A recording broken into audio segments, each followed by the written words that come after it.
ल अरू समस्या भन्नु त के छ? अझै एउटा के अरे जति टाइम म्यानेज गर्न खोज्यो नि टाइम म्यानेज हुँदैन दाइ। किन? अनि तपाईँले टाइम म्यानेज गरेको कुरा कसैले रिपोर्ट गर्नुहुन्छ? मैले हप्तामा यति पढेँ, मैले यति गल्ती गरेँ भनेर फटक एकदम मनदेखि भन्ने मान्छे कोही छ लाइफमा? बुवा आमालाई भन्नु पर्यो, दाइ दिदीलाई भन्नु पर्यो, या साथीलाई, सिनियरलाई, या टिचरलाई, कोही न कोही चाहिँ बनाउनु पर्छ क्या आफ्नो मनको कुरा बुझ्ने।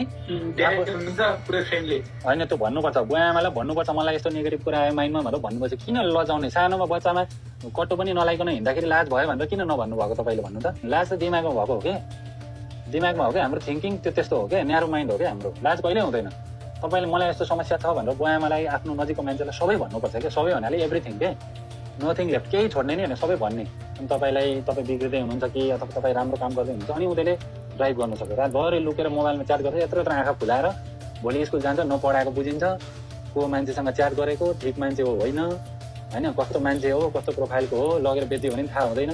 कतिजना मान्छेले बेचिदिन्छ, कति फोटोहरू लिक गर्छ, जिन्दगीभरि भिक्टिम बनाएर सेभ बनाएर राख्छ, कतिजनाले सुसाइड गर्छ। तिमीलाई केही थाहा छैन क्या नेपालमा कति कुरा गरेको छौँ। त्यही भएर तिमीले एउटा मान्छे त्यस्तो राख्ने र तिमीहरूको कोही छैन भने हामी एउटा टिम बनाउँछौँ, तिमीहरू सबैले हप्तामा एक दिन रिपोर्ट गर्ने, ठिक छ कि छैन?